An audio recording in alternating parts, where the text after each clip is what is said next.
नमस्कार, स्वागत आहे तुमचं राजशीला ब्लॉगमध्ये। आपण आज ना किसणीचा वापर न करता खोबरं कसं किसायचं, खोबरं कसं बारीक करायचं, सुक्कं खोबरं ते बघणार आहोत। तर बघा मी खोबरं घेतलं एवढं असं, ते बघा खोबरं असं हिवाळ्यामध्ये असं कडक होतं खूप सारं असं। आता हे कसं किसायचं किसणी न वापरता ते मी तुम्हाला दाखवणार आहे। तर चला आता मी वळूया रेसिपीकडे। इथे गॅसवरती कांदे भाजायची जाळी ठेवली मी।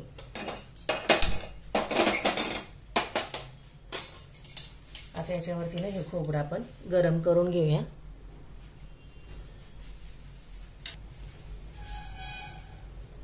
गरम केल्यामुळे त्याच्यामध्ये जे तेल असतं ना ते रिलीज होतं आणि खोबरं असं थोडं मऊसर होतं असं।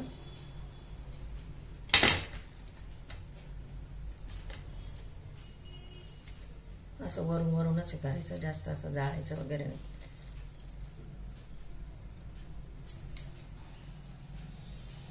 हे बघा अशा पद्धतीने भाजून घ्यायचं।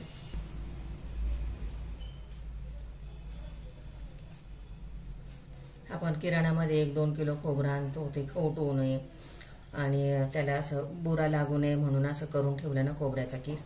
आणि ऐन वेळेस आपल्याला असं डेसिकेटेड कोकोनट हवं असतं, तर त्यामुळे असं डेसिकेटेड कोकोनट आपण करून ठेवायचं। आता ते मशीनमध्ये करतात तर त्याचा कसं काळा भाग काढून घेतात आणि त्याचा सफेद भागच ठेवतात आणि मशीनमध्ये तसं टाकतात। पण याच्यामध्ये जास्त आपल्याला ऑइल असतं त्या खोबऱ्यामध्ये, सुक्या खोबऱ्यामध्ये, त्यामुळे आपण घरी करायचं तर ते काढायचं नाही तसं। आणि एकदम पांढरा शुभ्र किस हवा असेल आपल्याला तर हे काढून घ्या। सगळ्या खोबऱ्याच्या वाट्या मी अशा भाजून घेतल्या, छान अशा गरम करून घेतल्या।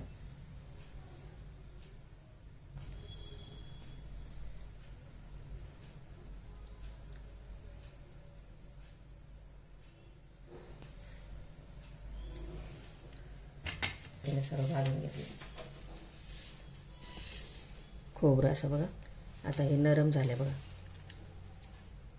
एकदम नरम झालं असं। थोडं थंड होऊ देते, गरम होते खूप। हे बघा नरम झाले। आता आपण ना असे बारीक बारीक असे काप काढून घ्यायचे बघा, असे पटपट होतात असे बघा।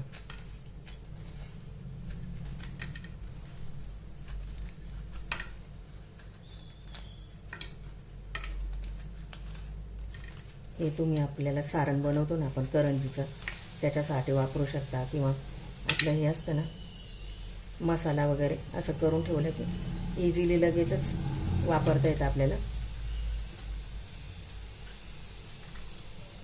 असं सर्व काप करून घ्यायचे पातळ पातळ।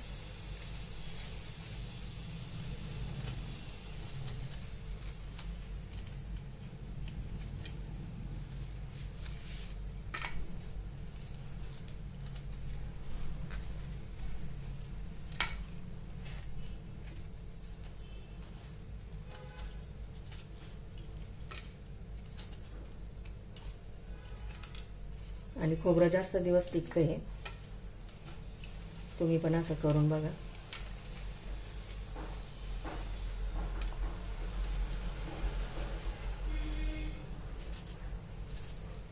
आपण असं खोबरं लाडूसाठी पण वापरू शकतो, रव्याच्या लाडूमध्ये, बेसन लाडूमध्ये।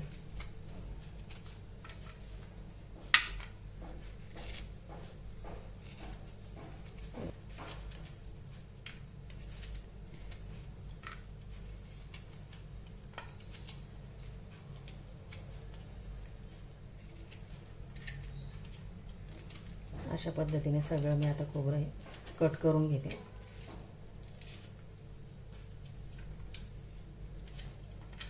बघा लगेचच एक वाटी मोठी खोबऱ्याची आपली कट करून झाली।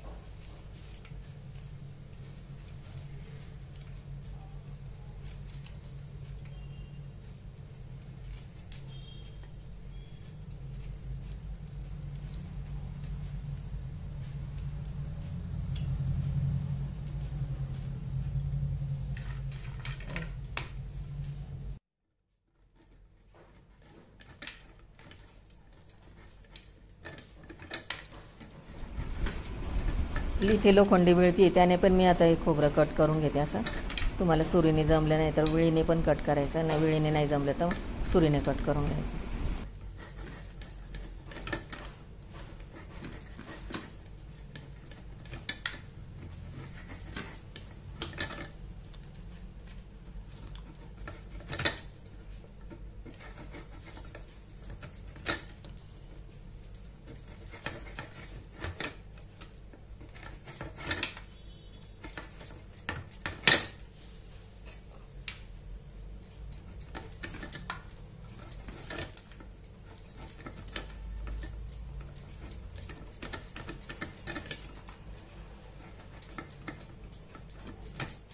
सगळं असं बारीक करून घेते का. झाले बघा खोबरं कट करून असं. आता काय बारीक छोटे मोठे तुकडे राहिले असेल ते पण असे तोडून घ्यायचे बारीक, नाही तर मिक्सरचं पातं खराब होऊन जाईल बघा.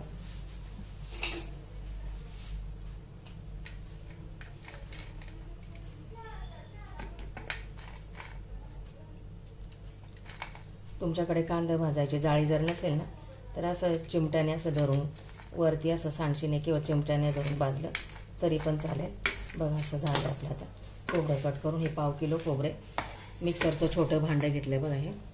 आता याच्यामध्ये थोडं थोडं टाकून बारीक करून घ्यायचं. चालू बंद करत मिक्सर पल्स मोडवरती हे करायचं. जास्त फिरवायचं नाही, नाही तर मग त्याला तेल सुटेल पूर्ण. चालू बंद करतच मिक्सर वापरायचं ते. आता थोडं थोडं करून घेते. हे बघा झालं बघा कसं करून घेतलं एकदम असं छान असं.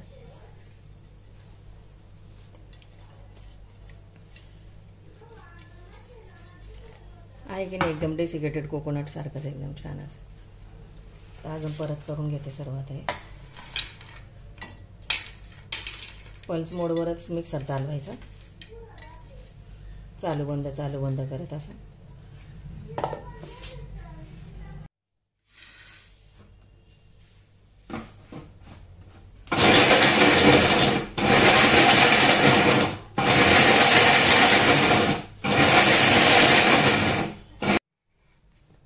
झालं बघा सगळं खोबरं किसून मिक्सरमध्ये पल्स मोडवर चालू बंद करत सगळं करून घेतलं आहे.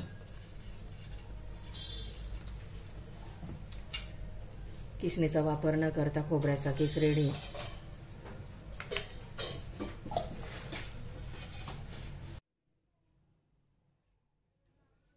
रेडी आहे बघा आपल्या खोबऱ्याचं किस, खोबऱ्याचं पावडर, डेसिकेटेड कोकोनट. व्हिडिओ आवडल्यास लाईक करा, शेअर करा, सबस्क्राईब करा. भेटू पुढच्या व्हिडिओमध्ये. Bye, thank you.